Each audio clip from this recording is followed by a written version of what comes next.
principales de este libro, que también les voy a comentar cómo lo hicimos, porque es una investigación que llevó varios años, pero quiero darles un marco, ¿no? Los antecedentes. En el Programa Universitario de Estudios de Género tenemos un proyecto con un nombre muy complicado que se llama Institucionalización y Transversalización de la Perspectiva de Género en la UNAM. Lo denominamos Equidad de Género en la UNAM para que sea más fácil. Y dentro de este proyecto tenemos un área de investigación que se ha dedicado centralmente a analizar las condiciones de equidad dentro de las instituciones de educación superior. Y empezamos a publicar en el 2006, hemos realizado lo que llamamos radiografías y diagnósticos en distintas entidades universitarias. Las radiografías son básicamente análisis de tipo cuantitativo y los diagnósticos incluyen otras técnicas metodológicas, ¿no? Como grupos focales, entrevistas, y también hacemos encuestas.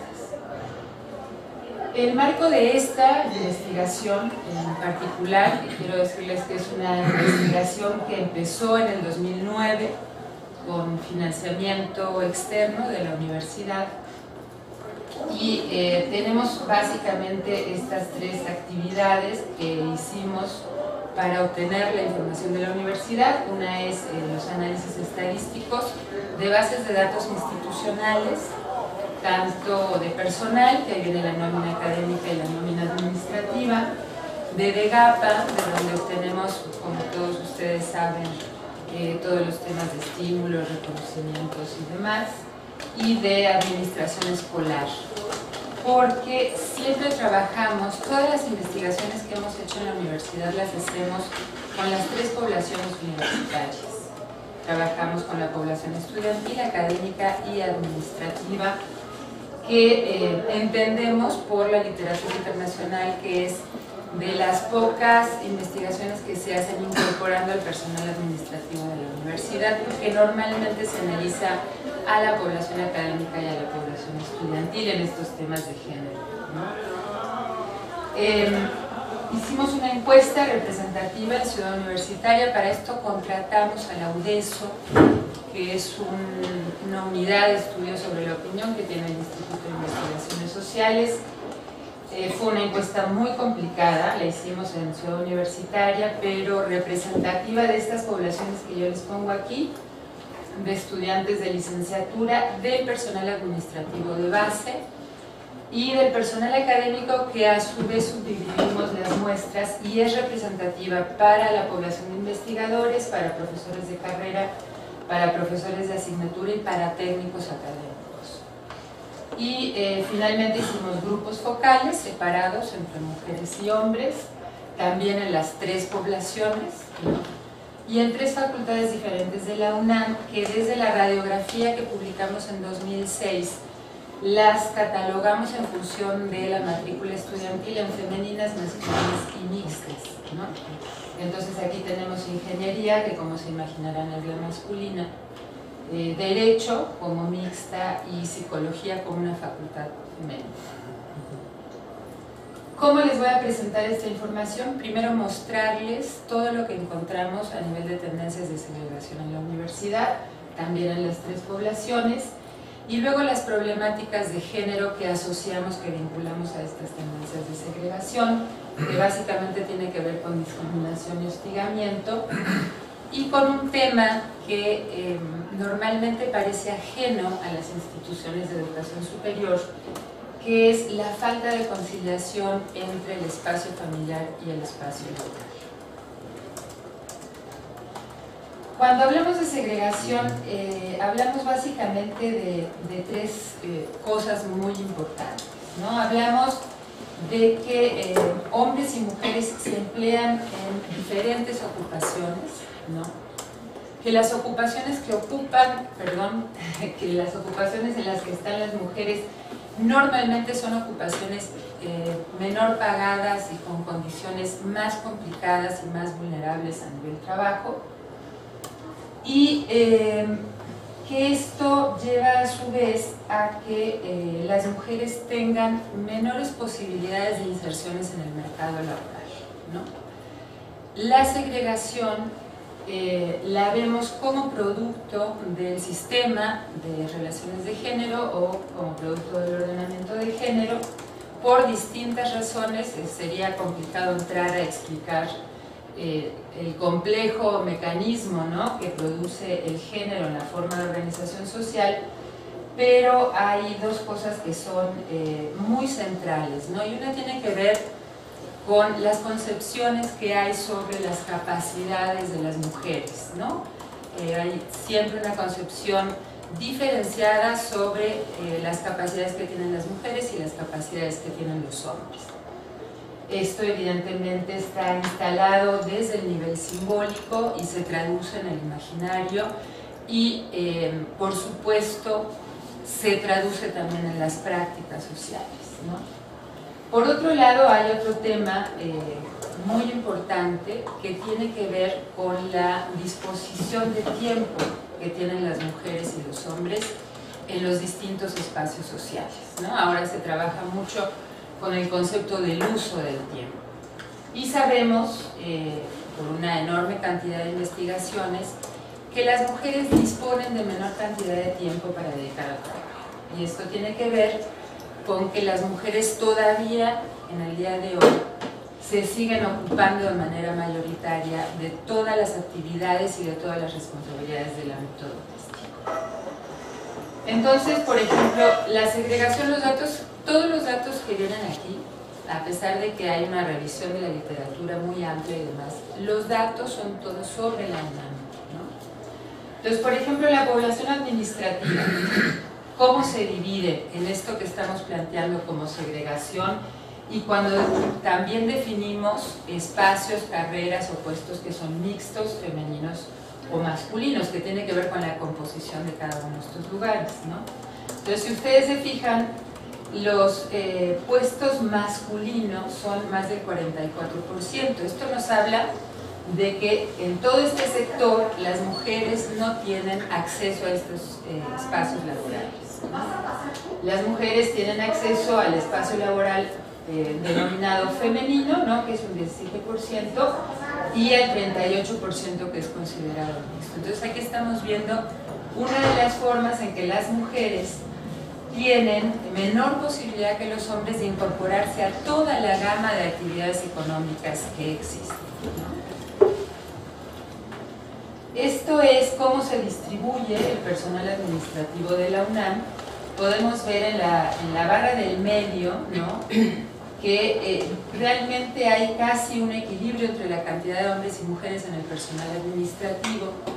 Eso pasa también con la población estudiantil y lo iremos comentando seguramente, pero un tema muy importante es que el hecho de que haya un equilibrio numérico entre hombres y mujeres en ciertas poblaciones no significa que haya equidad, ¿no?, ni igualdad de oportunidades en estos espacios.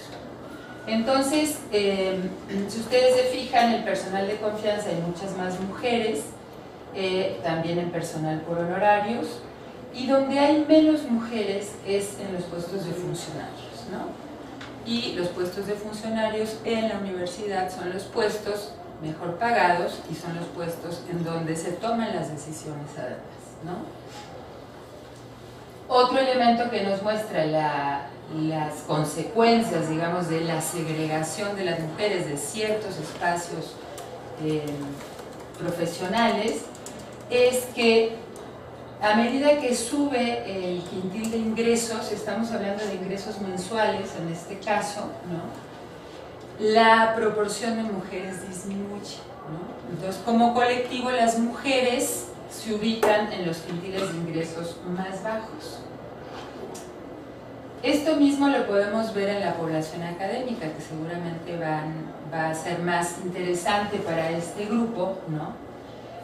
Pero acá básicamente lo que estamos analizando todos son nombramientos titulares de tiempo completo, no estamos poniendo asociados, solamente titulares. Y empezamos del lado izquierdo con el nombramiento de técnico académico. Ustedes se pueden fijar que ahí hay una gran cantidad de mujeres, ¿no? Las mujeres con el color morado. Y a medida que cambia el nombramiento, y no solo que cambie el nombramiento, sino que cambia el nivel dentro del nombramiento, la presencia de las mujeres va disminuyendo. Si ustedes se fijan en técnico académico, las mujeres son mayoría en nivel A y en nivel B, y sin embargo pierden la mayoría en el nivel C, ¿no? O sea, técnico académico titular C, hay más hombres que mujeres, a pesar de que este nombramiento es un nombramiento femenino, porque hay más mujeres, ¿no? En profesor de carrera ocurre lo mismo, ¿no? Nada más que aquí las mujeres nunca llegan a ser más del 50%, y donde evidentemente es muy notoria la diferencia del nombramiento de investigador, ¿no? En investigadores, en titular C, las mujeres caen a casi un 27%, ¿no? El PRIDE, este es otro tema, ¿no? Para el mundo académico. Esto nos muestra cómo el PRIDE-D, ¿no? El PRIDE-D sabemos que es un PRIDE especial, y hacia donde apunta este libro es a decir, las mujeres en los espacios más privilegiados de la academia es donde están menos presentes, ¿no? El PRIDE-D es realmente un reconocimiento excepcional a la carrera, al trabajo académico, y vemos también la diferencia enorme que hay de la participación de las mujeres. Otra forma de segregación que encontramos que es muy clara es cómo se distribuyen hombres y mujeres dentro de los campos disciplinarios, de las áreas. Aquí lo que estamos planteando son el subsistema de la investigación humanística y el subsistema de la investigación científica, y lo que pueden ver es que hay muchas menos mujeres en la investigación científica, y en la investigación humanística son mayoría, ¿no? Pero ahora les voy a mostrar una gráfica que conjuga dos formas de segregación: la segregación disciplinaria con la segregación por nombramiento. Entonces, allí donde las mujeres eran mayoría en la investigación humanística, cuando analizamos el nombramiento más alto, titular C, vuelven a perder su mayoría de las mujeres, ¿no? Y en el caso de la investigación científica es muy impresionante, ¿no? Las investigadoras titular C realmente son muy escasas todavía en ese subsistema. Y nuevamente pasa lo mismo con el ingreso, en este caso es anual, ¿no? Estamos poniendo el ingreso anual. O sea, si ustedes se fijan en los quintiles, en el último, donde el ingreso es mayor, de 1.165.000 pesos a 2.205.000, la participación de las mujeres disminuye enormemente, ¿no? Y finalmente lo mismo ocurre con la población estudiantil. Podemos ver cómo en el área de ciencias físico, matemáticas e ingenierías, las mujeres nuevamente son una franca minoría, ¿no?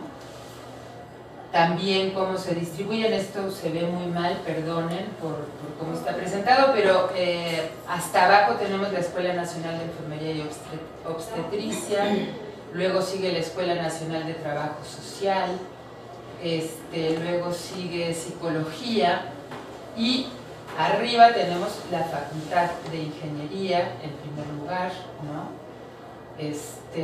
Centro de Física Aplicada, yo ni siquiera llego a leer bien, pero bueno, luego la Facultad de Economía, incluso Música y Arquitectura.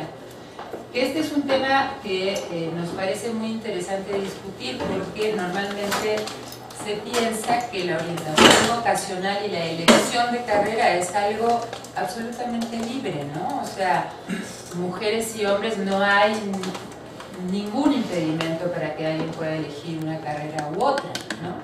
Sin embargo, la orientación vocacional desde los estudios de género entendemos que está muy predeterminada por una serie de condiciones culturales y sociales, ¿no? Y que además evidentemente luego tiene otras repercusiones, porque no es lo mismo pedir un trabajo de enfermera y ganar lo que gana una enfermera a que pedir un trabajo de ingeniero y ganar lo que gana un ingeniero. O sea, son desigualdades que se siguen extendiendo, ¿no?, desde la universidad al mercado laboral.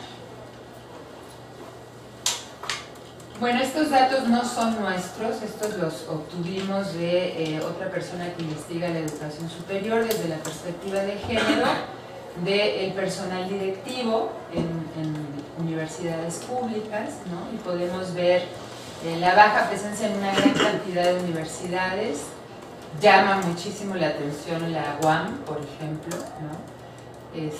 A la UNAM está en el 31%, pero de cualquier manera es muy llamativo, ¿no?, con la cantidad de mujeres que hay en la universidad, porque sabemos que las mujeres, tanto en la población administrativa como en la estudiantil, son la mitad o más, y en académicos las mujeres representamos un 42%, ¿no? Y otro tema que también es, digamos, interesante de discutirse es cómo se componen las comisiones dictaminadoras, porque también hay muchos estudios sobre este tema de cómo se dictamina también de manera diferenciada a hombres y a mujeres, ¿no? Y bueno, acá también podemos ver una baja presencia en el área de ingeniería, es muy impresionante, ¿no?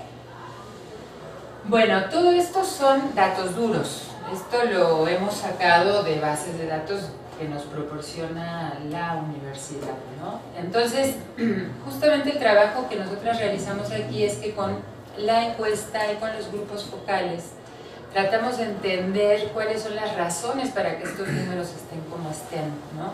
Y también buscar mecanismos y formas de generar un terreno de mayor igualdad dentro de la UNAM, pero por supuesto para que se extienda a las instituciones de educación superior y sabiendo obviamente el efecto que causa la vida y la dinámica de las comunidades universitarias hacia otros espacios sociales, ¿no? El hostigamiento, que es algo que se piensa también que ya no existe, ¿no?, en las universidades, que se considera extraño, ¿no?, que se considera extraño incluso en la relación alumna-profesor, porque pues normalmente uno tiende a creer que la instrucción, los altos niveles educativos y demás evitan este tipo de comportamientos, pero no es así. Estos son datos que obtenemos en la encuesta. Además, nosotras en el CUEC recibimos una gran cantidad de quejas y de denuncias sobre este tema. Y podemos ver la cantidad de personas que sufren actos de hostigamiento adentro de la universidad, y como dicen, estamos poniendo mujeres y hombres, los hombres también declaran sufrir actos de hostigamiento. Evidentemente la proporción de mujeres que lo sufren es mucho mayor, ¿no? Y la postura desde los estudios de género también tiene que ver, y desde los derechos humanos, y me imagino que desde muchos lugares, es que no debería de existir ni un acto de hostigamiento, ¿no? O sea, no porque sea un 15% o porque sea un 5% deberíamos de pensar que no es tan grave, ¿no? Hay que partir de la base de que no debería de haber actos de hostigamiento adentro de las comunidades universitarias. También investigamos en la encuesta quién es la figura que hostiga, o sea, queríamos saber si son solo los hombres o son los hombres y las mujeres, y si los hombres más a las mujeres o a los hombres, y estos son los resultados que obtuvimos en esa parte del análisis, ¿no? Si ustedes ven, no sé si alcanzan a ver, está muy pequeñito, es la figura hostigadora, y de este lado la población hostigada, la que está con colores es la población hostigada, ¿no? Entonces, por ejemplo, en población académica podemos ver que las mujeres aparecen como figura hostigadora hacia las propias mujeres en 9.3 y hacia los hombres en 43.7. Pero los hombres aparecen como figura hostigadora en el 90.7. de los casos y 56 hacia los propios hombres. Y en todos los casos, en la población estudiantil y en la población administrativa, lo que podemos ver es que los hombres hostigan en mucho mayor medida a las mujeres, pero también a los hombres. El hostigamiento que sufren los hombres en la universidad se produce desde los propios varones, ¿no? Que no quiere decir ni vamos a exentar a que hay mujeres, y salieron datos, ¿no? Sobre todo de profesores que plantean, también es muy importante saber las formas de hostigamiento. Nosotros lo medimos con una escala del 1 al 12, dividido en 3 niveles. Los 4 primeros son muy leves, ¿no? Los 4 segundos son más o menos importantes y los 4 últimos son muy graves. Esa información no la traje hoy, pero también hemos visto, por ejemplo, que los profesores que se declaran hostigados, por ejemplo, por alumnas, ¿no? Tiene mucho que ver con el envío de correos electrónicos, ¿no? O de llamadas telefónicas. Y en el caso de las alumnas es mucho más preocupante porque son invitaciones a salir, presiones, ¿no? Para tener algún tipo de relación, y eso genera que tengan que darse de baja de un grupo o cambiarse de carrera. Entonces ahí es importante también entender la diferencia del hostigamiento, del tipo de acto de hostigamiento que hay de una población a otra. Bueno, por último, el tema familia-trabajo, que es un tema que se ha investigado mucho, en las universidades de Estados Unidos, porque hay una posición muy clara de que el tiempo que las mujeres destinan al ámbito familiar doméstico es tiempo que se le resta a su productividad científica, ¿no? Y es una pérdida para las propias instituciones de educación superior, porque son mujeres altamente calificadas, científicas, con muchísima preparación, que al tener que ocupar una cierta cantidad de horas semanales en el espacio familiar, el tema del cuidado es centralmente importante, ¿no?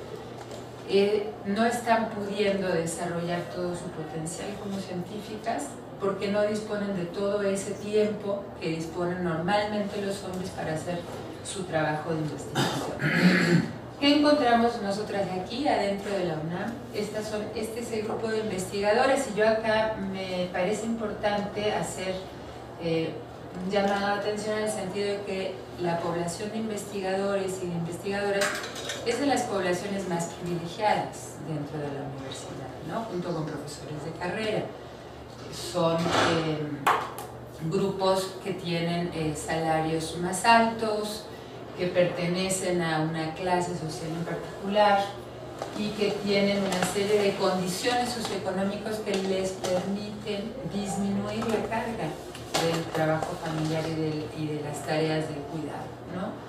Pero aquí, por ejemplo, lo que vemos es que las investigadoras destinan 20 horas semanales al espacio familiar 20 horas semanales al cuidado de los hijos. El doble del tiempo que destinan los investigadores, que destinan 10 horas.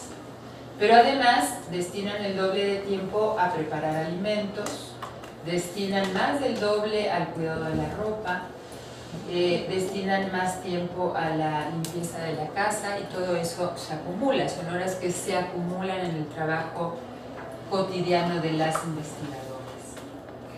Nosotros preguntamos el efecto que tiene el ámbito familiar doméstico en el avance de sus trayectorias, ¿no?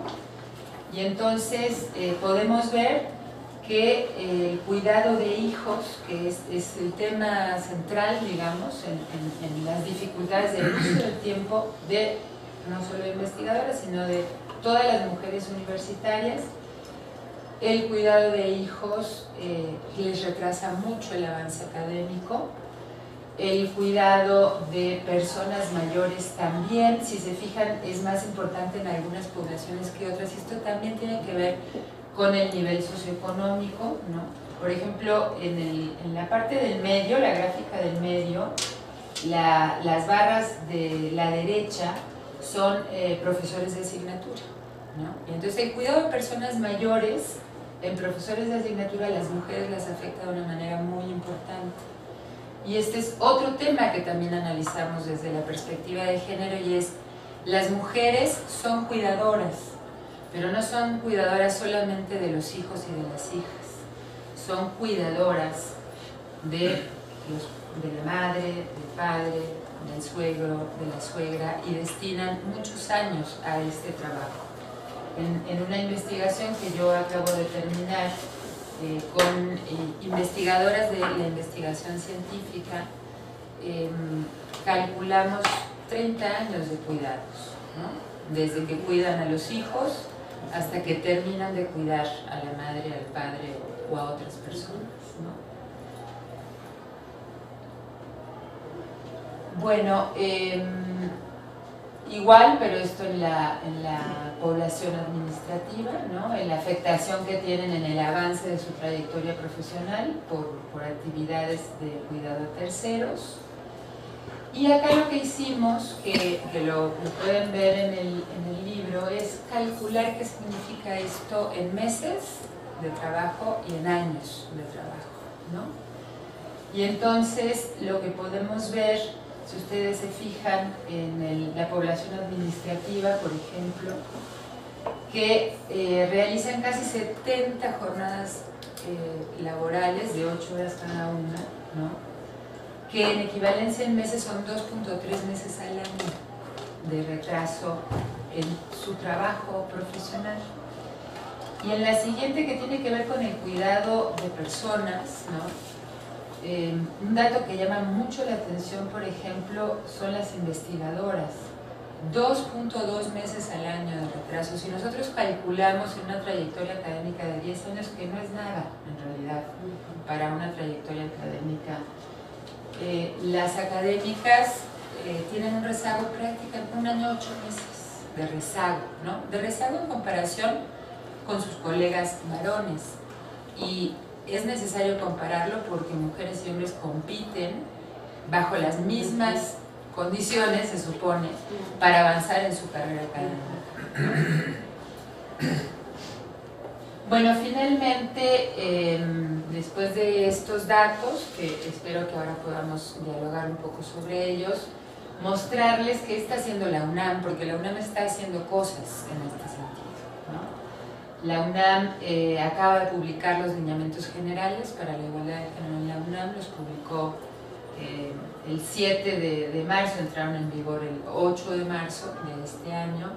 Es un documento muy importante que trata de abarcar una gran cantidad de problemáticas de género y que es de observancia obligatoria para todas las entidades de la UNAM, para todas las entidades, para todos los directivos y funcionarios.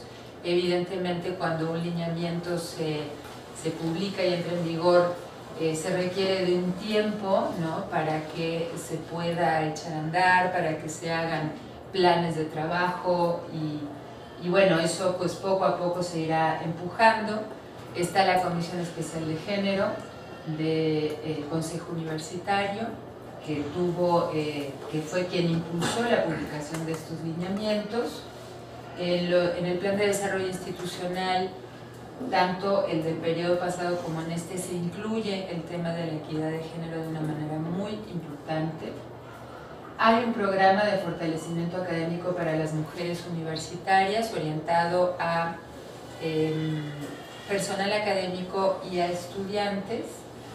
El de estudiantes sigue vigente, se beca a alumnas que van en 7º semestre de física, ingeniería o matemáticas para que continúen con un posgrado. Y el de académicas tuvo un fallo, que eso es lo que pasa con las políticas institucionales, no solo las que tienen perspectiva de género, que muchas veces se diseñan y tienen resultados no esperados, ¿no? Y entonces esta política que se hizo desde la Secretaría de Desarrollo Institucional de la UNAM le daba una plaza académica por contrato a jóvenes que se hubieran doctorado en las áreas de ingeniería física y matemáticas, y entonces entregaron, supongamos, 10 plazas académicas de investigadoras asociadas C, ¿no?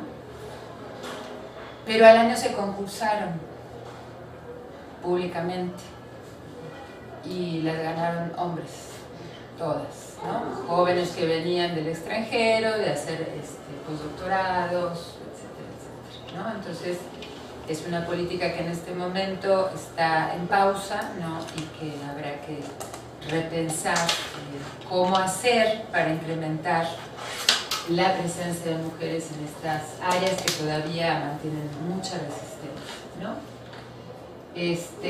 La reforma del Estatuto General de la UNAM en 2005, de que desde esa reforma se desataron realmente una gran cantidad de cosas, y el reconocimiento que seguramente conocen sobre Juan Inés de la Cruz, que me tomo el atrevimiento y a nombre personal de cuestionarlo un poco, porque es un reconocimiento masivo completamente, ¿no? Se reconoce a 70 aproximadamente académicas por año, ¿no? En donde seguramente todas tienen los méritos para recibir un reconocimiento de este tipo, pero no se hace un reconocimiento, por ejemplo, muy puntual, en donde haya una entrega de un premio económico, ¿no? En donde se entregue dinero, en donde se entreguen cosas muy especiales, yo creo que es importante porque le ha dado mucha visibilidad a las académicas de la UNAM, ¿no? Pero hace falta reconocimientos que realmente recompensen el trabajo académico de las mujeres que son excepcionales, ¿no? En su trabajo.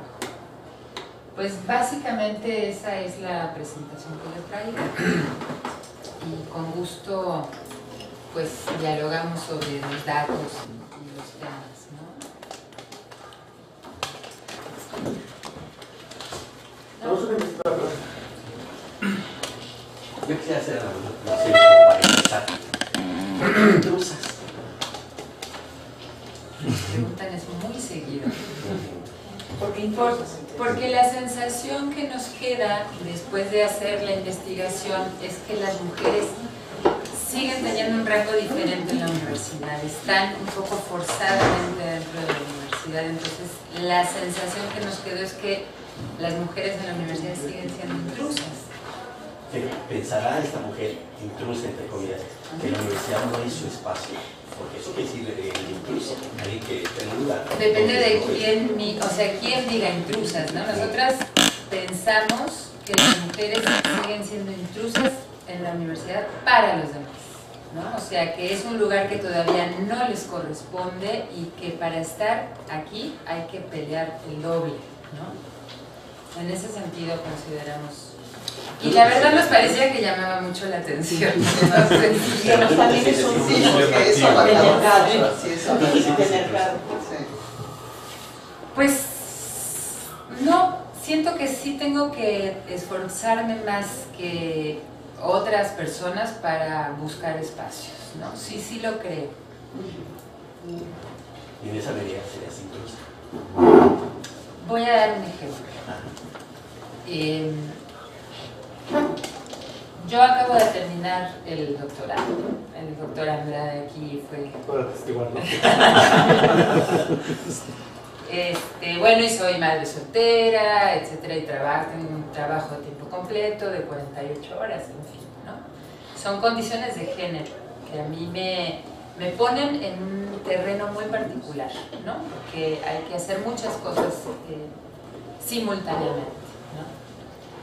Y entonces mi director de tesis me dice, está el concurso de la Academia Mexicana de Ciencias de las mejores tesis, preséntate. Entonces me meto y la edad límite son 40 años. Yo tengo 47.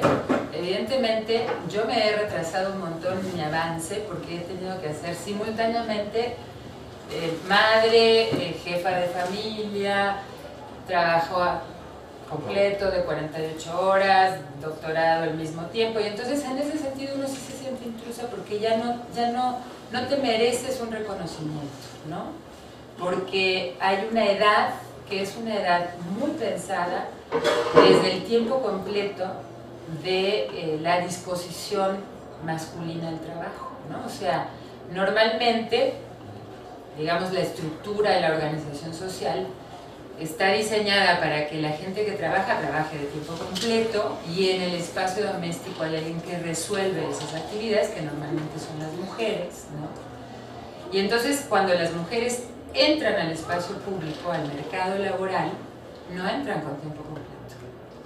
Entonces esa es una desigualdad que en el mundo académico uno sí lo puede vivir como estoy en un espacio en el que no estoy en igualdad de condiciones, entonces desde esa lógica, ¿no?, los demás nos ven a nosotras como que no es nuestro lugar, ¿no? Nuestro lugar tendría que ser la casa y en todo caso un trabajo de medio tiempo más flexible para ayudar a la economía familiar, ¿no? En esa lógica sí.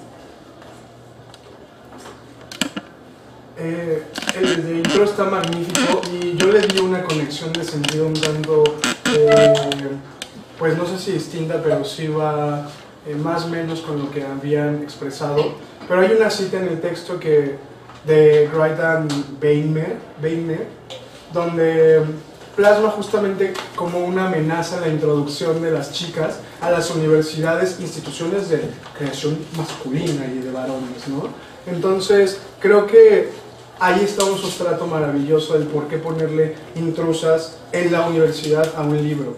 Las chicas, o sean chicas o sean justo de otras, de color, de género, son un tanto catalizadores para probablemente desestructurar esa estructura que los masculinos han elegido en saber, en poder y en modos de hacerla, ¿no? Entonces se me hizo un tanto rescatable esta cita. Amenaza para los hombres dedicados a una vida de reflexión. Claro. Entonces pareciera que las chicas no tenían esa posibilidad de reflexionar por el poder que se les no. Tú no tienes la posibilidad de reflexionar porque no tienes el poder dentro de la institución.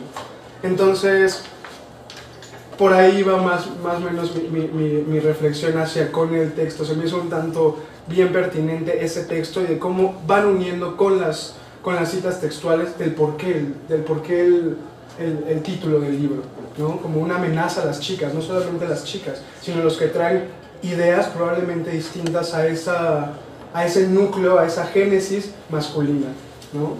Así es que la incorporación de las mujeres a la educación superior, bueno, fue muy complicada, ¿no? O sea, la historia de ese proceso es una historia además interesantísima y hay casos que se cuentan como cuando, por ejemplo, llegaban las primeras estudiantes a la Facultad de Medicina, otros estudiantes metían a una oveja, ¿no?, a la clase y decían, pues es que ya nos enteramos de que están permitidos los animales, ¿no?, adentro de las clases.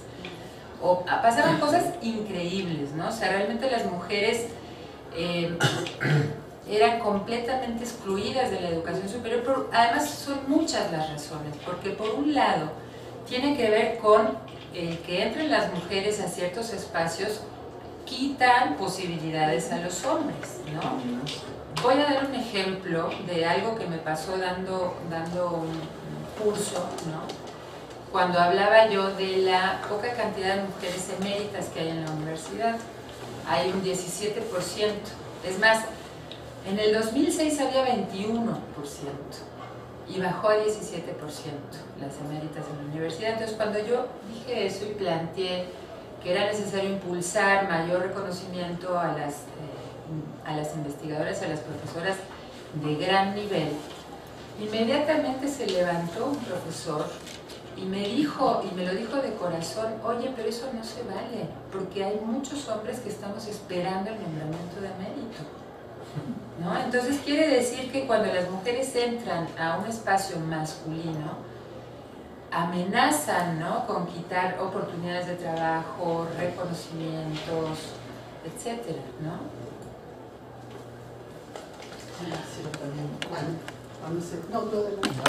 No, yo creo que es súper interesante la parte que tienen ustedes de hostigamiento, porque parecería ser en esta historia que ya no sucede, ya no hay ovejas en los salones, ya no hay, y este tipo de hostigamientos fueron de una historia negra pasada, pero hoy en día absolutamente trascendida, ¿no? Hay una sensación de que esa desigualdad se va quitando, se va acabando, y los datos duros muestran las diferencias numéricas, pero todo el trabajo sobre hostigamiento, que hay muy poco hecho aquí, es muy importante para mostrar que siguen siendo actitudes de violencia actuales.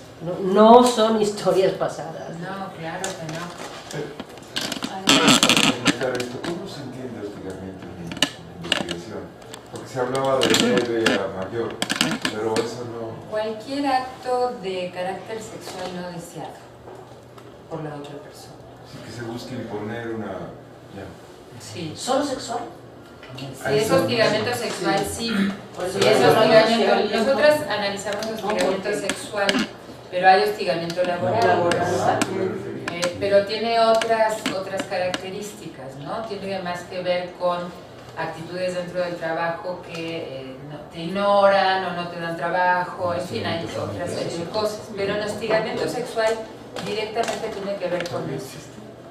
El hostigamiento sexual es impresionante la cantidad que... Bueno, ahí estaban las cifras. Sí, pero todavía tiene esa... Es muy impresionante el hostigamiento que hay en la universidad, y yo quiero retomar un poco lo que dijo Teresa, porque efectivamente las condiciones formales de las instituciones de educación superior plantean un territorio igualitario para mujeres y hombres en todos los sentidos, ¿no? Incluso a nivel salarial, ¿no? No hay diferencias, no se paga distinto a un hombre que a una mujer, no se le permite a un hombre más cosas. Formalmente se ha caminado, digamos, hacia condiciones de verdadera igualdad, ¿no? Sin embargo, eso es lo que hace el ordenamiento de género. El ordenamiento de género se escurre, digamos, de las partes legales y actúa desde otros lugares, ¿no? El género se va modificando permanentemente, no es una cosa que permanezca intacta a lo largo de la historia, se adapta, se transforma, se redefine incluso en las nuevas condiciones sociales y económicas, ¿no? Y encuentra otros caminos, ¿no?, para seguir preservando sus antiguas funciones, que tienen mucho que ver con lo que Bourdieu plantea del hábitus, ¿no? Cómo se renueva, se reforma y sin embargo responde a las antiguas funciones que tenía el ordenamiento de género, que es preservar una división sexual de la humanidad, ¿no? Que además, por ejemplo, una reestructuración de la división sexual del trabajo tiene implicaciones económicas brutales para el mundo entero, ¿no? O sea, todo el trabajo doméstico y de cuidados que se hace gratis en las casas y que es hecho por las mujeres, es un trabajo que ya los economistas están empezando a valorar sus costos reales, ¿no? Y son altísimos. Entonces, es un cambio muy fuerte en la economía y en la forma de organización social, y las resistencias son múltiples, y no hay nadie en particular interesado en que eso no cambie. Ni son los hombres malos y las mujeres buenas, es un sistema de relaciones sociales, ¿no?, en donde mujeres y hombres participamos todos en la reproducción del género. Algunas personas participan menos que otras porque pretendemos, yo me incluyo, ¿no?, porque pretendemos cambiar ese orden de género, ¿no? Pero normalmente mujeres y hombres participan de una manera activa en reproducir este sistema que deja dividida a la humanidad de manera sexual en distintos territorios, y que plantea que las mujeres tienen distintas habilidades que los hombres, ¿no? Y que plantea una sexualidad completamente diferente entre hombres y mujeres, y que plantea diferencias en todos los aspectos de la vida humana, ¿no? Pero hay una cuestión que me inquieta de lo que dijo Teresa.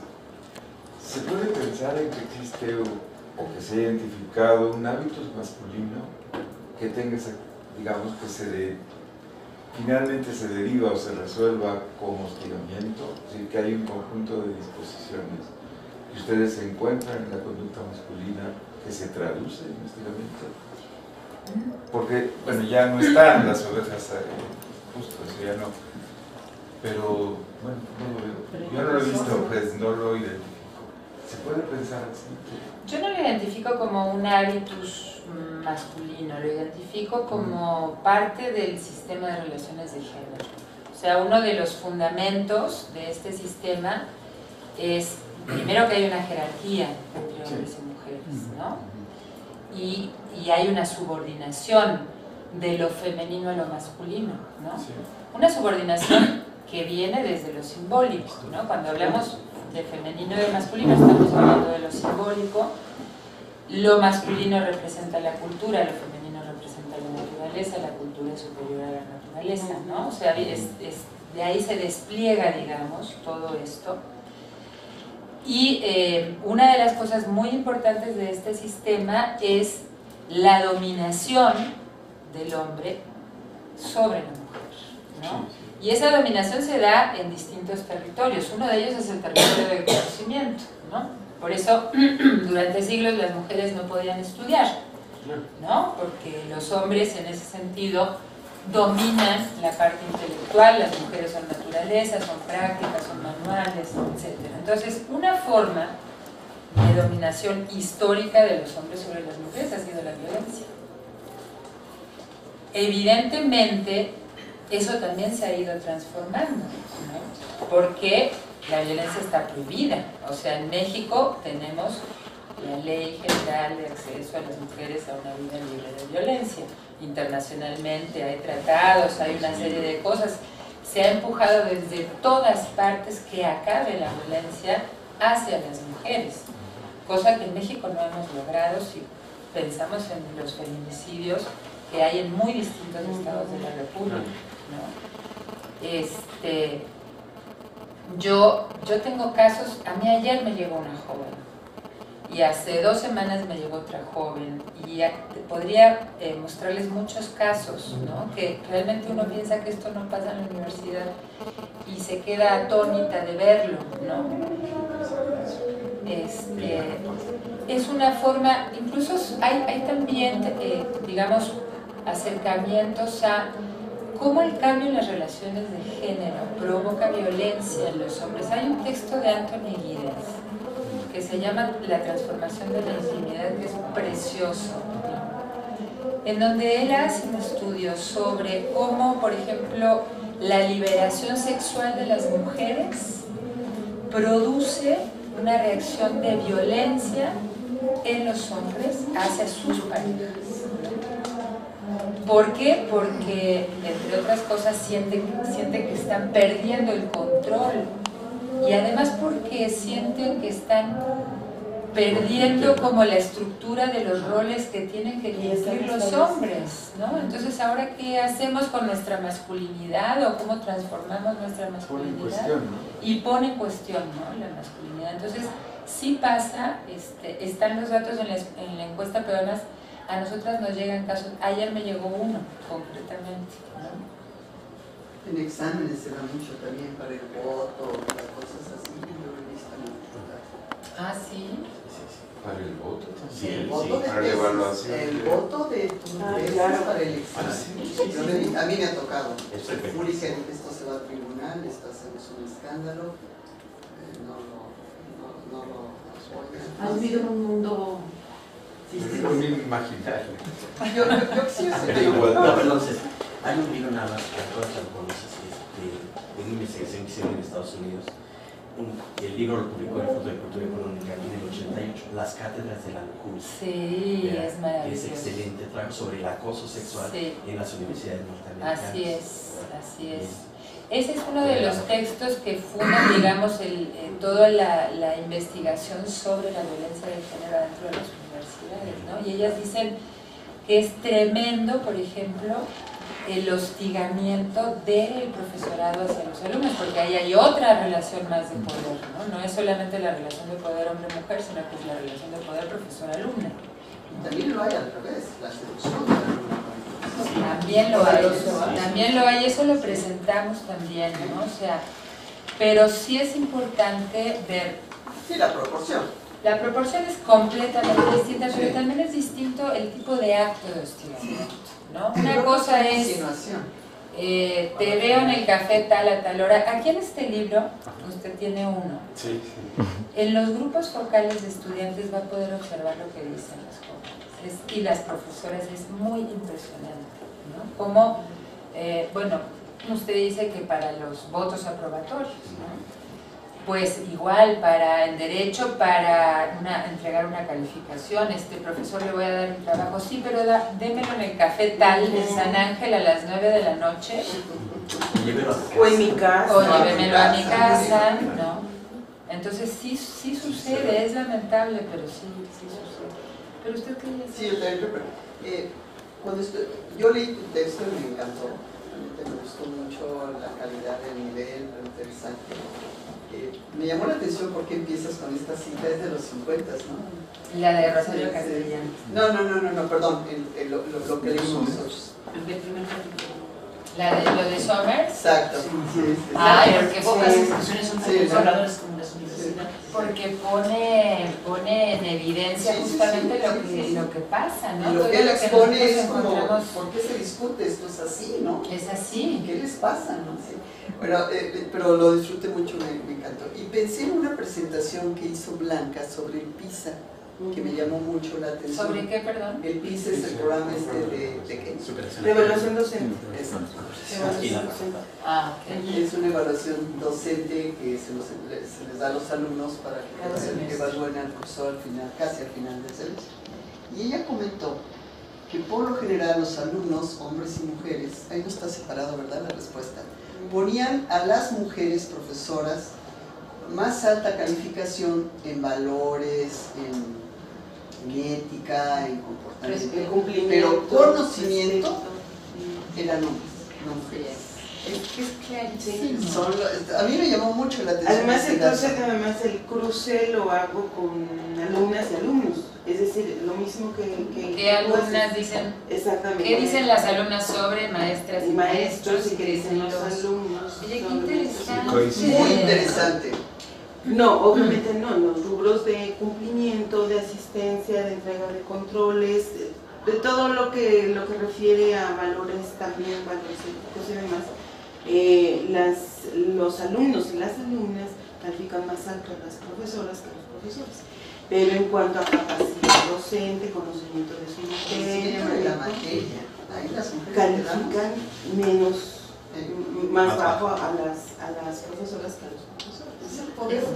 Es muy interesante, a mí me encantó. Y si podemos conocer eso, me encantaría, es porque responde directamente a ese sistema, ¿no? Las mujeres son buenas, empáticas, sensibles, responsables, trabajadoras. Y hasta puntuales. Y hasta puntuales, ¿no? Y los hombres son inteligentes, ¿no? O sea, tienen la capacidad de abstracción. Y luego es muy curioso porque cuando una mujer accede, por ejemplo, a un espacio de poder, la expectativa es que sea buena, empática. Pero al revés, cuando hay esa expectativa sobre las mujeres, porque las mujeres son buenas, digamos, no son inteligentes, pero son buenas, entonces la expectativa de una mujer en el poder es que sea buena y que ayude a otras mujeres, ¿no? Y eso tiene que ver exactamente con este imaginario, ¿no? Entonces, cuando una mujer es igual de dura que un hombre en ese espacio de poder, porque si llegó a ese espacio de poder es porque tuvo que manejar esas relaciones, y las relaciones de poder se estructuran a través de lo masculino, ¿no? O sea, pues normalmente las mujeres que llegan al poder tienen que manejar esas relaciones, ¿no? Y además está la expectativa de que las mujeres en el poder son conscientes de las desigualdades que hay entre mujeres y hombres, cosa que tampoco es cierto, ¿no? O sea, hay algunas mujeres y hay algunos hombres en el mundo que son conscientes de este sistema de relaciones sociales tan desigual, ¿no? Pero me impresiona mucho esos resultados que obtuviste, ¿no? Otra cosa que la Corte reflexiona, bueno, por ejemplo, del círculo rojo del director de esta escuela, de esta facultad, solamente hay un secretario. Todas las demás son mujeres y jefes de división. Sí, sí, solamente lo sé. el administrativo, el que se encarga de la talacha. Todo lo demás está copado, autocopado por mujeres. Y esto ha generado un ambiente muy especial en la facultad. Y es atípico, yo siento que es atípico. Es la primera vez que me toca que un staff directo del director sea en su mayoría de mujeres. ¿Y ha habido directora? Sí, una nada más. Una nada más. ¿Y cómo fue? Ah, sí. No, bueno, porque le tocó la vuelta. Sí, le tocó la vuelta. La del 99. Sí, sí. En el posgrado sí ha habido mujeres. Cristina Puga fue Sí. Ah. Pero te acuerdas lo que dijo el rector en el informe de Silvia Núñez, del CISAN. Sí. El CISAN ha tenido exclusivamente directoras. El CISAN está a punto de cumplir 25 años. No, es cierto. El anterior de 8 años estuvo una mujer, un hombre, perdón, un hombre. Ah. La Empezó con Mónica Berea, pero luego fundadora, fue un hombre. otra mujer,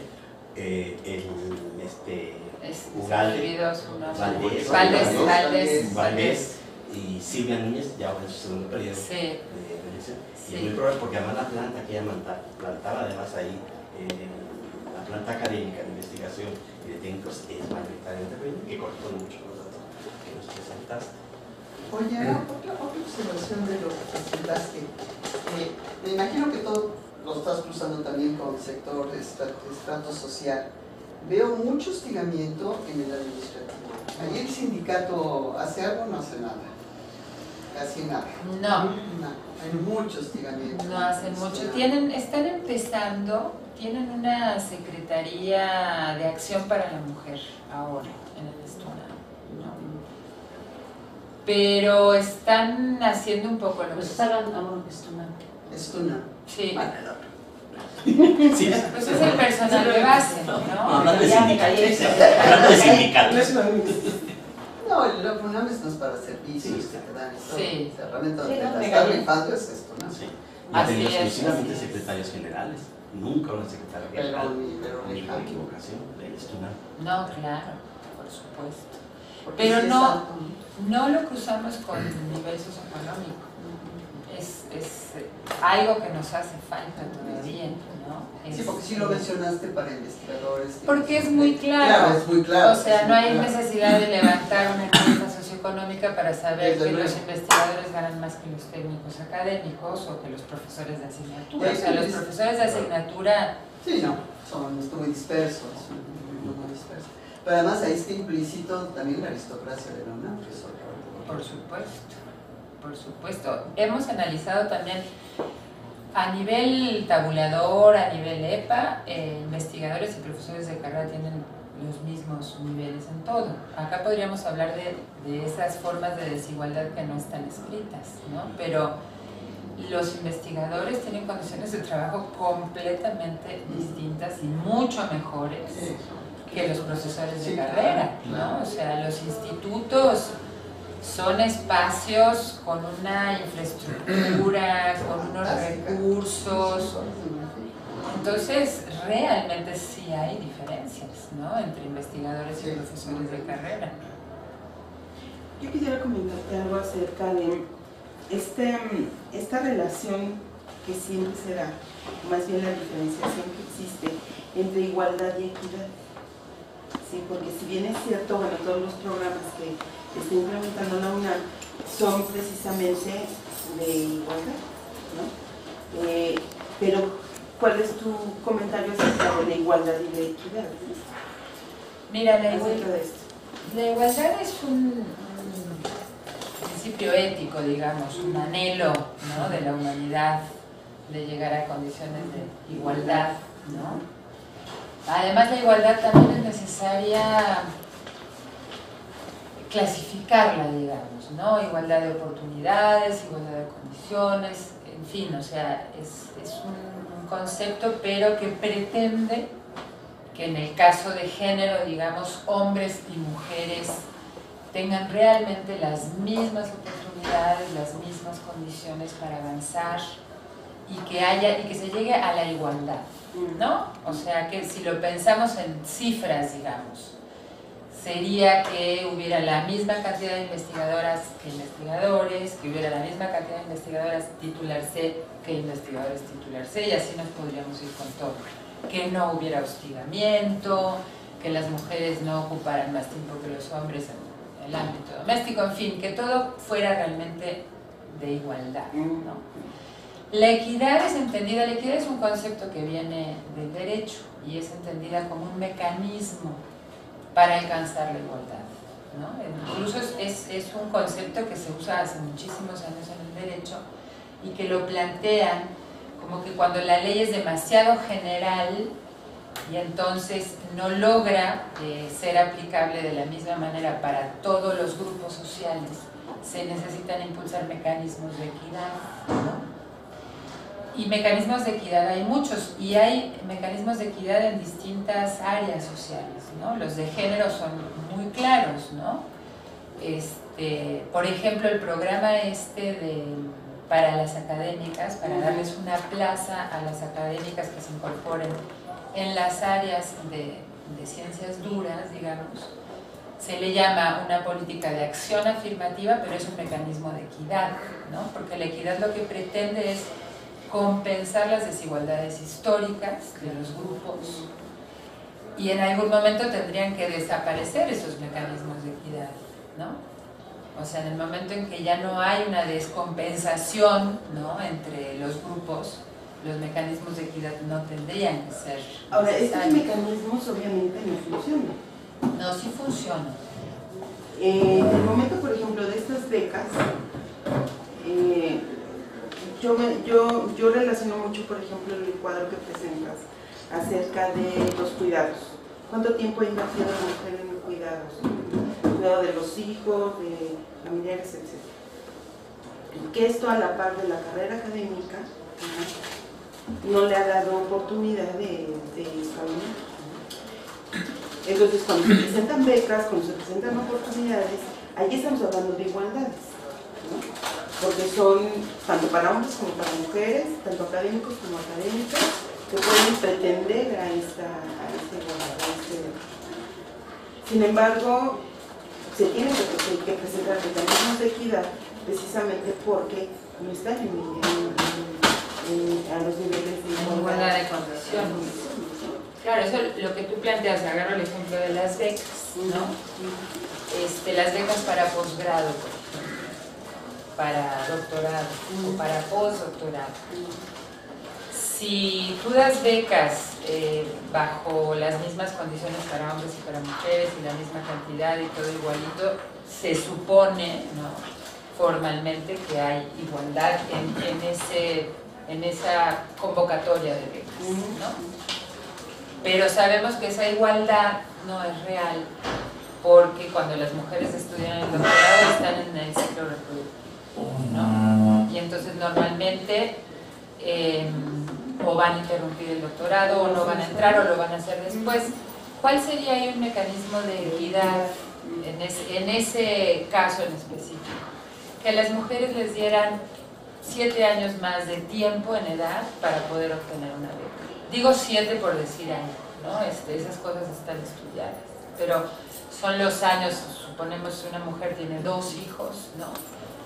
De repente de los 30 a los 37 está dedicada en una buena parte de su tiempo a la crianza. Entonces, si las becas terminan a los 38 años, pues la mujer ahí está completamente en desventaja, ¿no? Si ahí a la mujer se le da la posibilidad de que la beca se le dé hasta los 45, por ejemplo, se compensa un poco la desigualdad que hay por los cuidados, por la maternidad. Ahora, es muy complejo, pero en realidad el cambio de fondo tendría que darse también adentro de la casa, ¿no? O sea, la mujer se embaraza y tiene un parto y 3, 4 meses de recuperación. De ahí en fuera, el trabajo de cuidado de los hijos tendría que ser a la par, ¿no? O sea, los hombres y las mujeres deberían de invertir el mismo tiempo en el espacio doméstico y tener la posibilidad de invertir el mismo tiempo en el espacio académico. Mientras ese es un cambio muy fuerte, hay muchas resistencias, ¿no? Yo creo que es de las resistencias más importantes que hay en el sistema de género, la entrada de los hombres al espacio doméstico y a las tareas de cuidado, ¿no? Mientras ese cambio cultural no ocurra, ¿no?, se necesitan políticas de acción afirmativa, que son los mecanismos de equidad que se pueden impulsar. Y dices, no sirven, no resuelven, no se dan. O sea, no resuelven el problema. Son mucho más Es poco a poco. Es poco a poco, o sea, son mecanismos que compensan en un lugarcito, ¿no? Y luego compensan en otro lugar y luego en otro lugar, y va dando oportunidad a que las mujeres asciendan en distintos espacios, ¿no? Porque ahí hay otro tema, y es que en la medida en que las mujeres no están presentes en los espacios masculinos, no hay un modelo a seguir por parte de las nuevas generaciones de mujeres, ¿no? Entonces, son demasiados mecanismos los que entran en juego para que haya un cambio realmente en el sistema de organización social, ¿no? Otra pregunta.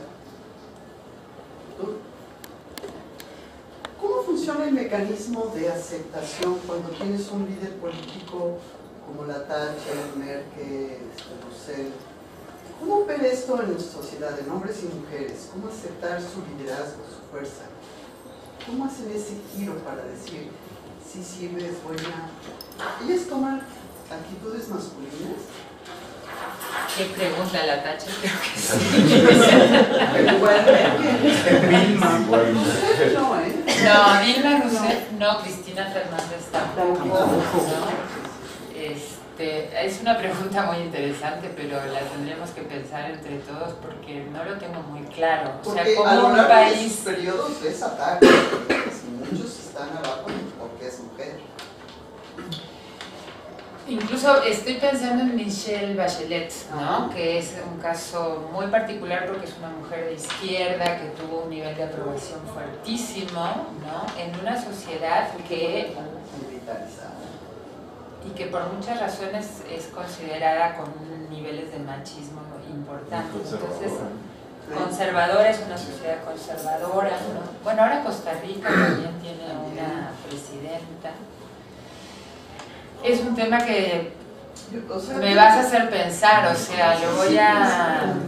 ¿Cómo la ven? O sea, las votaron por ella. Votan por las mujeres, claro. ¿Qué proceso hay ahí, no? La aceptación de una... Bueno, Golda Meir era la mamá, y es distinto, era la madre del pueblo. Pero es cierto, ¿no? Y por ejemplo, en Estados Unidos se piensa, se dice, hay incluso algunos análisis, ¿no? Que la sociedad estaba preparada para que primero entrara un negro a la presidencia que una mujer, ¿no? En Estados Unidos. Eso sí lo he escuchado, lo he leído. Creo que es cierto. Y a diferencia de Inglaterra, porque han tenido reinas, pero la reina siempre es la madre. La reina es la madre. Es la madre de la nación. Claro, claro. Con capacidad, con sacrificio, con todo, ¿no? Es muy distinto el rol. Me encanta tu pregunta, pero es algo que hay que reflexionar, ¿no? Porque yo no sé si alguien quiera decir algo. Además tiene que ver con lo que estás diciendo, ¿no? ¿Qué tipo de modelo de mujer se está planteando que pueda reproducir e impactar en el cambio de... Porque lo que es impresionante. Una entrevista con el Bester Gordillo que hizo la FEMU, la que dirige Patricia Galeano, sí, de la Federación de Mujeres Universitarias.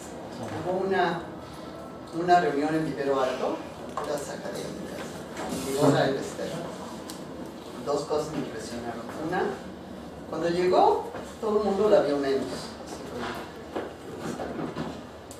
Y ella, a pesar de su voz desagradable, su físico, todo, primero nos dijo que ella siempre había luchado por ser femenina, porque había vivido en un ambiente de hombres y de una lucha muy dura, pues cuando Pontitud lo retiran y ella dice, yo siempre he tratado de ser femenina.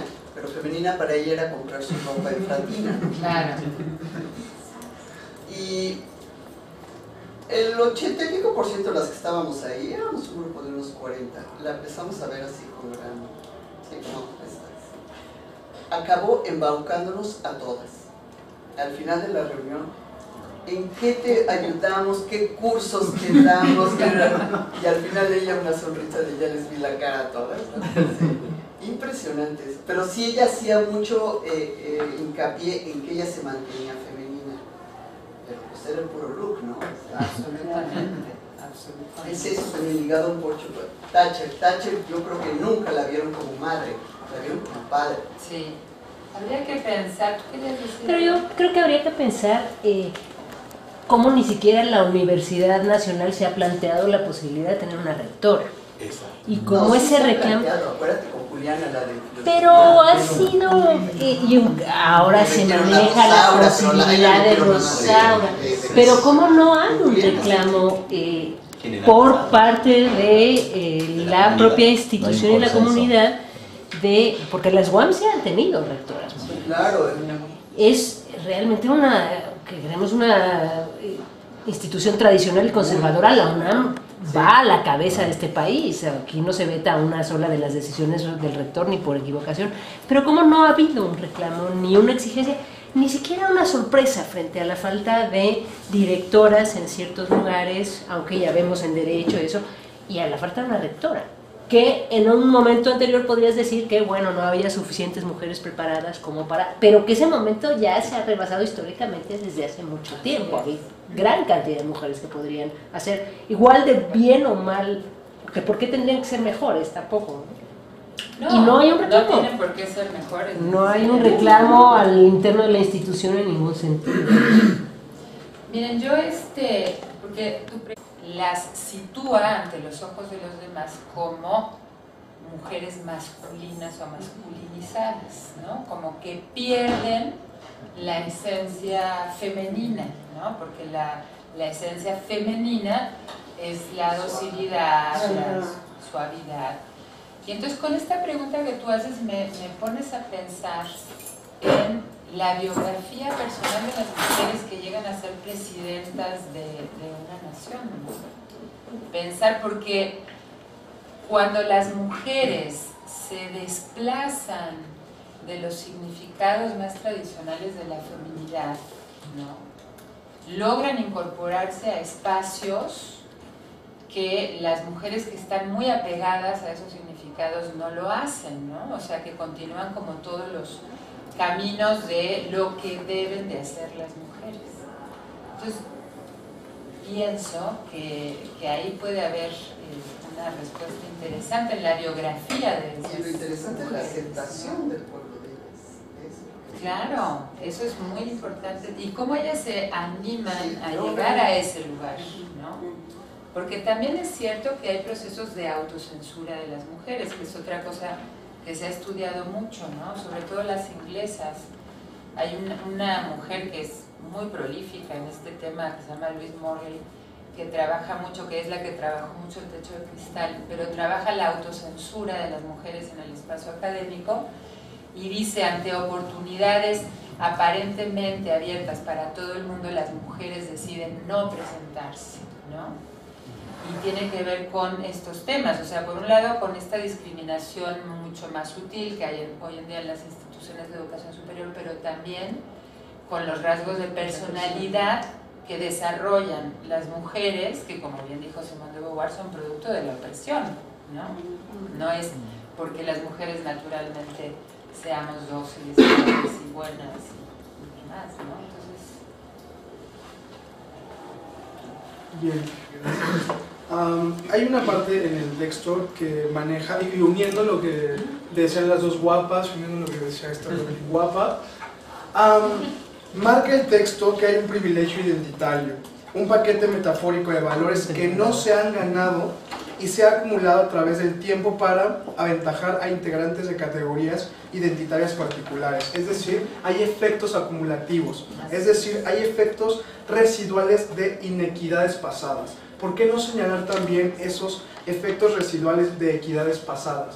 Creo que el texto sí se hace un señalamiento a esos restos de las figuras sociales, si le queremos ver así, de inequidad, pero creo que también hay muchísimos restos de esas avanzadas que han sido ganadas por los ámbitos de género. Entonces, no sé si se tenga contemplado también marcar justamente estos efectos residuales, no en los inequitativos pasados, sino en los equitativos, los cuales nos van a dar la posibilidad, desde los ámbitos de género, probablemente fortificar más la investigación que ustedes están realizando.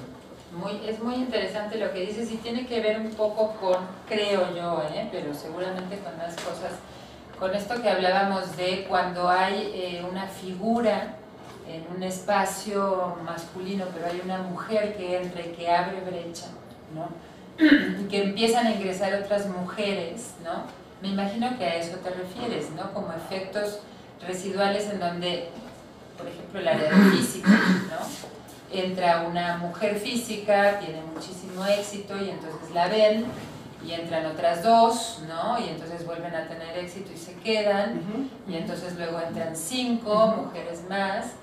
No sé si a eso te refieres, sí, a la no acumulación de efectos residuales de las ganancias. Sí, así es lo que han ganado en los géneros, pero sí, no solamente en lo presente, sino, yo también ya la había pensado antes de que lo dijeras, Simonette tiene ahí un capital simbólico y como residuo que probablemente no sea la única en ese periodo histórico, sino hay atrás y atrás y atrás mujeres que han sido la bandera de los cambios, ¿no? Claro. Entonces creo que ese señalamiento hacia los efectos residuales, no inequitativos solamente, sino equitativos pasados, puede abrir brechas, ¿no? Señalar las figuras de Simón, señalar, no sé si se te haya contemplado, porque yo solamente las pequeñas copias, pero no sé si el libro también lo mantenga, tenga la posibilidad de señalar esas avanzadas, esas fortificaciones pasadas para dar cuenta de lo presente y que al fin y al cabo no es algo, creo que, tan nuevo, sino ha venido, como bien lo decían ya, un proceso de acumulación de fuerzas donde la mujer está ponderando, y no solamente la mujer, también de otros ámbitos, de otras formas, ¿no? Otras formas de expresión del género. Sí, es muy interesante lo que dices. No se retoma de esa manera específicamente, pero me parece muy importante poder retomar los efectos residuales de los cambios positivos, ¿no? En el sistema de género. Claro. Muy bien. Lo del premio de Sor Juana, yo creo que sí sería cuestión de presionar un poquito, vía PAUNAM quizás, a que por lo menos se les diera como el aguinaldo, mínimo como el aguinaldo, 40 días, ¿verdad? O si se puede pedir más, que las pasen al siguiente nivel de PRIDE o a la siguiente categoría académica, algo justamente que signifique esa premiación y que se les distinga. Interesante, ¿no? Habría que proponerlo. Sí, por ahí. Y esas ideas que no son tan difíciles, presionando vía a PAUNAM se puede conseguir, y además sería mucho más atractivo, porque nada más ahí la medallita y los aplausos en la sala. Tendríamos que generar uno nuevo, porque todas las mujeres que ya se lo han ganado, o les tendrían que dar retroactivo y sería muy complicado. No, pero la ley no es retroactiva. Así es que pero sería muy injusto, porque cuántas académicas maravillosas han pasado por ahí. Por lo menos el aguinaldo, 40 días de salario, no va a sacar a la universidad eso, y sí va a distinguir a estas académicas. Pero no solamente sería importante lo significativo en términos, digamos, de estímulos, sino lo que podría ser más importante y significativo es el precedente que sentaría para una mayor trascendencia en este tipo de proyectos, ¿no? Sí, porque eso es lo que se debe, digamos, no perder de vista. No solamente los logros a mediano, a corto o en términos remunerativos, sino que deje un precedente mucho más significativo, de mayor trascendencia y de mayor alcance, ¿no? Así es. Y que no lo vayan a rigidizar, es decir, que van a empezar a poner condiciones. Tienen acceso nada más tablas, que siga tal cual en este sentido, pero que aparezca el estudio económico, eso sí debe de ser. Qué bien, qué interesante propuesta. Yo creo que, no sé si, perdón que me tuve que ir para hacer corte, pero no sé si algo ya se habló del tema, pero yo mientras hablabas me preguntaba si, a ver, tengo necesidad. Digamos, no es que lo que busquemos o lo que deseemos sea que ahora las mujeres volvamos, o sea, la equidad no significa que tengamos un papel o que ocupemos el lugar de los hombres, es decir, no se trata de eso, no se trata de entonces 50 y 50 o no, sí, porque al final aspiraríamos a que los números, si al final quedaran todas mujeres, bueno, a que fuera más, digamos, por regla tendría que ser 50 y 50 por azar, ¿no? Pero vamos al final, lo que pienso es que no es que queramos ahora nosotras venir a trabajar a tiempo completo y que el hombre se quede, o como sea, ¿no? Simplemente buscamos generar otras formas nuevas, ¿no?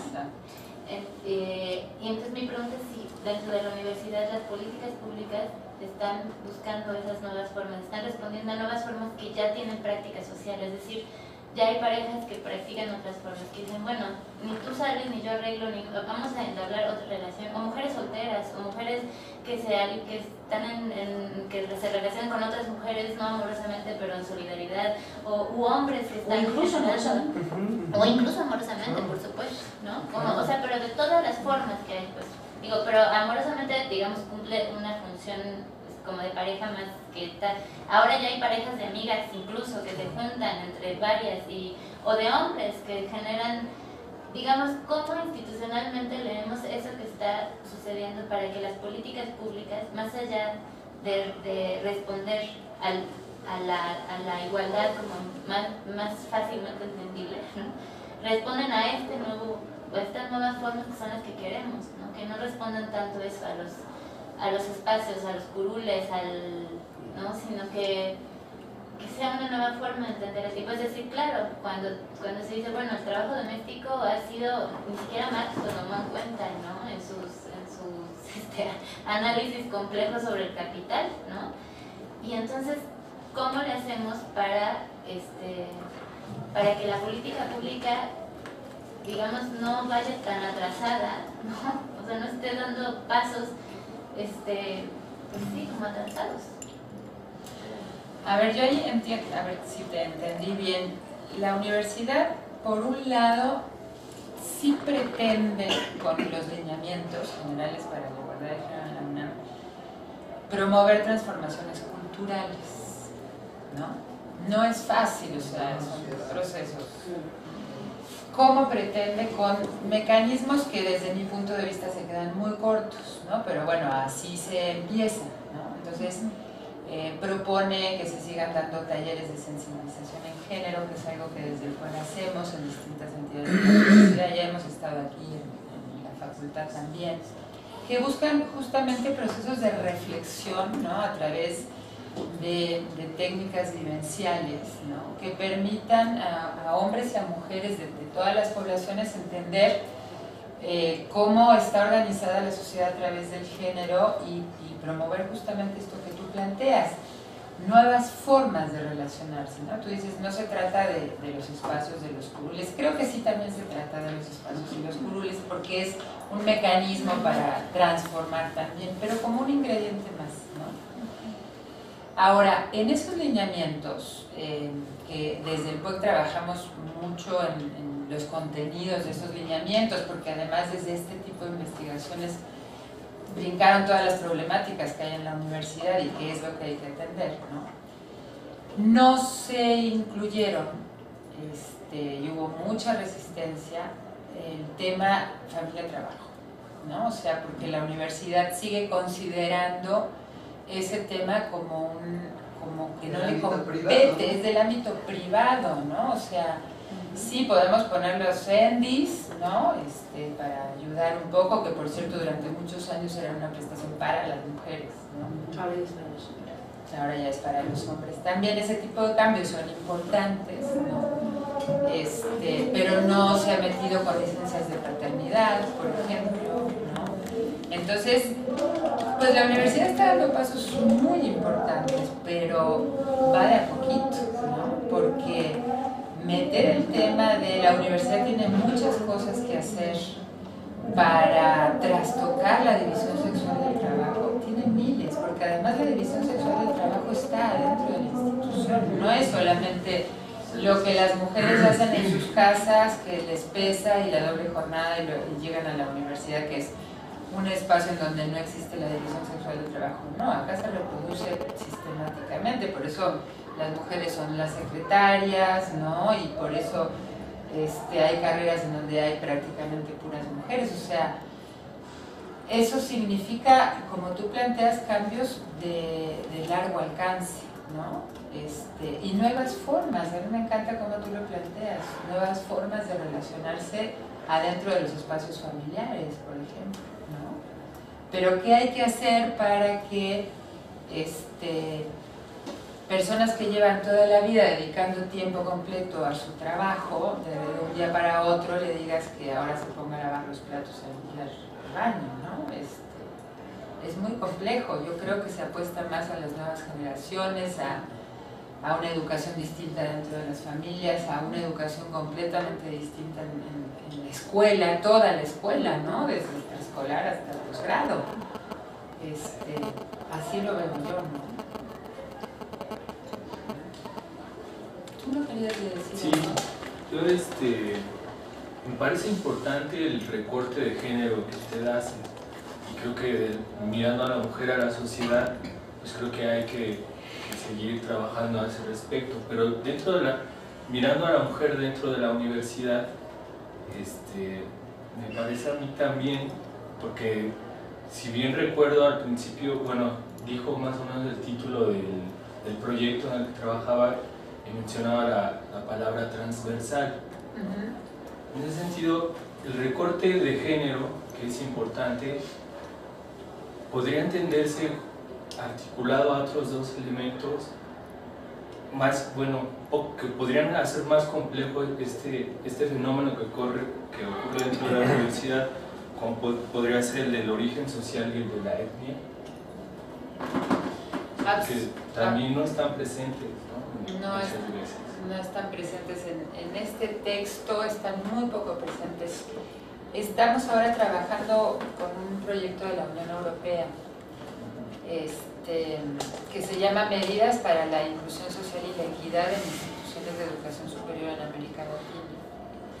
Y es un proyecto que pretende trabajar, se están haciendo muchas cosas, ¿no? También sistemas de indicadores, observatorios de igualdad, desde la perspectiva interseccional, que es una mirada justamente que intenta no sumar las desigualdades sociales, sino entenderlas en su propia interacción, ¿no? Cuando surge, por ejemplo, el feminismo negro en Estados Unidos, lo primero que plantean estas mujeres es: nosotras no nos sentimos identificadas con las feministas blancas burguesas, ¿no? No nos representan en ningún sentido.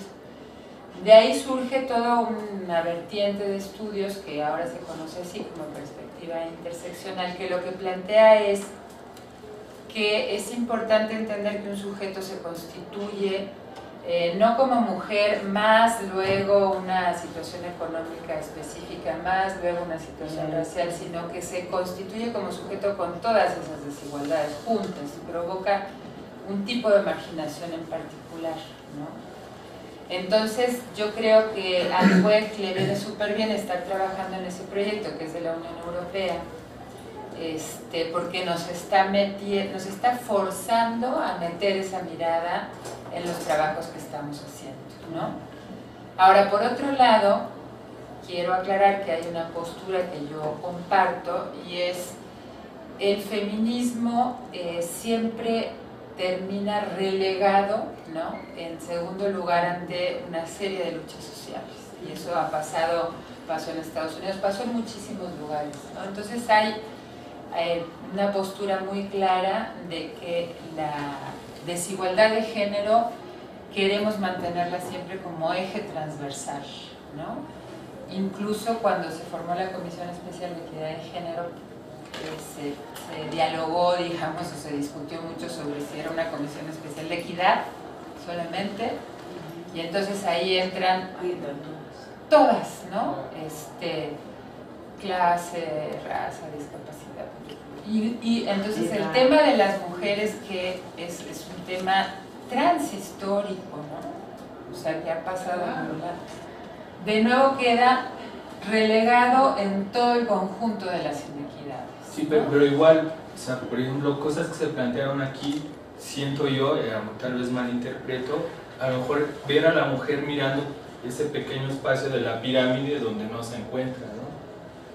Pero si lo articulamos a otros, digamos, elementos o sujetos que coexisten en la universidad, también podemos encontrar que si se mira de frente a esa pequeña parte de la pirámide, se articulan también estos otros elementos, como puede ser el origen social e incluso la etnia, ¿no? Que nunca van a estar presentes en esa parte de la pirámide, ¿no?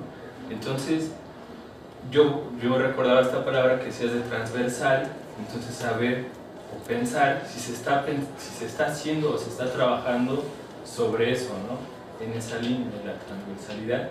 Y creo que de cierta forma es uno de los intereses del centro, porque digamos aquí confluyen distintas vertientes y distintas formas de trabajar y distintas visiones sobre ese tipo de fenómenos que bien podrían articularse. No, yo coincido completamente contigo, o sea, los hombres en general no son los que tienen el poder, ¿no? Son algunos hombres los que tienen el poder, ¿no? Y los que están en la parte de arriba de la pirámide los podríamos definir muy claramente, ¿no? Y grupos indígenas o en otros países de América Latina afrodescendientes, con niveles socioeconómicos, no llegan a esos espacios, ¿no? Y yo creo que es muy interesante lo que tú planteas de transversalizar. Yo creo que sería esa perspectiva interseccional, ¿no? O sea, como entender las desigualdades desde todas las marcas sociales que producen diferencias, ¿no? Cuando nosotros hablamos de transversalización de la perspectiva de género, nos referimos a que la perspectiva de género esté considerada en todos los espacios universitarios, por ejemplo, cuando se decide el presupuesto, por ejemplo, cuando se decide un plan de estudios, en fin, o sea, la transversalidad cuando la planteamos desde la perspectiva de género es eso, que atraviese todos los campos de la vida universitaria.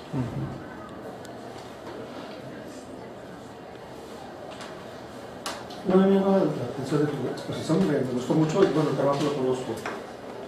Varios los conozco a lo largo de la confección de la tesis, pero ya hay como dos momentos que reflexiono. Uno de ellos, como un trabajo como el tuyo, pues ustedes muestra que la universidad se reproducen con un perfil específico rasgos esparcidos en la sociedad en su conjunto y que en entornos institucionales, culturales, requieren especificaciones. Por eso a muchos nos sorprende que algo que no esperásemos que se diese en la universidad se manifiesta, pero se manifiesta con partidos específicos y agrega dimensiones distintivas donde se requiere la muestra. Es un primer eje que me gusta del trabajo, o sea, forma parte de la sociedad, pero al mismo tiempo recrea elementos y la autonomía no de la universidad como UNAM, sino la autonomía de un espacio universitario posibilita incluso la generación de mecanismos y de dimensiones institucionales para tratar de revertir, ¿no? En ese aspecto la universidad tiene una capacidad reflexiva importante, porque para lograr este punto, esta capacidad reflexiva, y regreso a la comparación con los otros entornos, se ve la gravedad, donde no se tiene esa condición reflexiva que aquí la universidad agrega. Es un primer que me daba la atención. El otro que me daba la atención, y lo planteé de esta forma: el ordenamiento de género comparte una dimensión de ordenamiento sistémico de las asimetrías con otros ordenamientos de diferencia, ¿no? Cuando me aclaro eso, inmediatamente regreso a la idea que está volcado, está permeado de todos los atributos que se suman en relación al género. Entonces, como un momento analítico, suspender la idea de que hay un ordenamiento sistémico de las asimetrías que el género comparte con otros, por ejemplo, pero eso no significa aislarlo para entenderlo como un sistema de asimetrías, porque inmediatamente se vuelcan todos los contenidos que tienen que ver con género. Es una diferenciación analítica que podemos hacer una especie de suspensión, porque inmediatamente está permeado por todos los demás elementos de género que también son sistémicos que tienen algo de biológicos, que son simbólicos, que son culturales, y entonces por eso puede operar como un ordenamiento asimétrico también, ¿no? Creo que me da la atención de la exposición, y por eso la pregunta de Cecilia y más, pensaba yo en ese dualismo cuando preguntabas ese aspecto de las que han llegado a ser presidentes. Tiene mucho que ver la biografía, pero también tiene que ver la suma de los ordenamientos sistémicos asimétricos, y donde ustedes toman que es denso, porque es todo es articulador de mucho, es el de género. Sí, absolutamente. Pero es como que es un juego el aislarlo, porque inmediatamente se vuelca todo el contenido que tiene, ¿no? Así es. Sí, es como, digo, un proceso necesario para entender cómo funciona como tal el sistema, ¿no? Pero interactúa con todos los demás sistemas. O sea, en la vida real, digamos, no se puede separar. Nosotros analizamos, por ejemplo, cuando tratamos de analizar las identidades de género que se componen del sexo, del género, de la orientación sexual, las separamos, ¿no? Analizamos el sexo por un lado, el género por otro lado, la orientación sexual por otro lado, y sabemos que en los sujetos eso no ocurre, ¿no? O sea, eso no puede pasar. También es un sistema, digamos, dentro de los propios individuos. Ahora, una cosa, y es una discusión interesante, digamos, ¿no? Hay como una disputa entre si la discriminación de género o la forma de organización social a través del género es la forma de la desigualdad, ¿no? En relación a otros sistemas de desigualdad, ¿no? Como el de clase, como el de raza principalmente. Y bueno, justamente la perspectiva interseccional plantea que no, ¿no? O sea, que es un sistema que interactúa con los otros sistemas y produce otras formas de desigualdad, ¿no? Y hay posturas que dicen que sí, que el sistema, el ordenamiento de género atraviesa todas las demás desigualdades por sí mismo, ¿no? O sea, sabemos que una mujer de clase alta, por ejemplo, tiene una posición social mucho mejor que un obrero de la construcción, ¿no? Sin embargo, dentro del proletariado, ¿no? Las mujeres tienen una condición de desigualdad con respecto a sus pares de clase. Y la mujer burguesa en la clase alta también tiene una diferencia, una desigualdad por género dentro de su clase, ¿no? Entonces, desde esa lógica, yo no sé si es válido decir cuál es el sistema de desigualdad más importante o que atraviesa todas las demás desigualdades, pero sí, desde mi punto de vista, el sistema de género es un sistema que atraviesa a todas las demás desigualdades. No sé si era un poco lo que tú estabas planteando. No, estoy de acuerdo. Ahora que se me estoy de acuerdo porque yo al principio quería intervenir, pero después el planteamiento se me fue desdibujando, por eso ya no quería hacer el comentario, porque pensaba que a lo mejor lo estaba simplificando. O sea, a tratar de encontrar un momento que tiene que ver con las asimetrías, dije, va a parecer que estoy simplificando porque no estoy viendo lo obvio de la densidad que acompaña el género y que lo constituye precisamente. Pero cuando planteaste la parte de perspectiva interseccional, volví a retomar la reflexión porque efectivamente la simultaneidad, yo creo que esa simultaneidad es el que yo creo que imposibilita aislarlo, pero también obliga a regresar a integrarlo. Yo creo que las dos versiones van a recrearse, porque no existe el momento analítico del aislamiento para regresar. Pero ahora tiene que sostener la simultaneidad y la complejidad. Yo creo que las dos se van a pelear hasta que se acabe el mundo, porque los dos tienen la razón. Sí, te entendí. No, y son alcances diferentes. Son alcances diferentes. Pero podrían ser sumativas, ¿no? La perspectiva interseccional dice que no son sumativas, son articuladas, son articuladas, constituyen al sujeto desde un lugar diferente, ¿no? A mí me parece que es muy interesante la perspectiva interseccional y coincido contigo, pero vuelvo al género, ¿no? O sea, es como que hay que estar con las dos cosas trabajando todo el tiempo. Tal vez no se peleen, tal vez no se sumen, pero se complementen en algunos momentos. Porque es mujeres. Es una herramienta de análisis. Es una herramienta de análisis, exactamente. la categoría. Sí. Pues muy bien. Y por eso retomo lo que decías tú, que como herramienta de análisis puede cruzar cualquier investigación. Ah, sí, por Muy supuesto. buena herramienta, yo le llamaría como recorte subjetivo. Recorte subjetivo. Eso es lo más bonito, pero... Yo lo veo como una perspectiva, ¿no? Que utilizas, o como un dispositivo crítico que incorporas en tu proyecto de investigación, ¿no?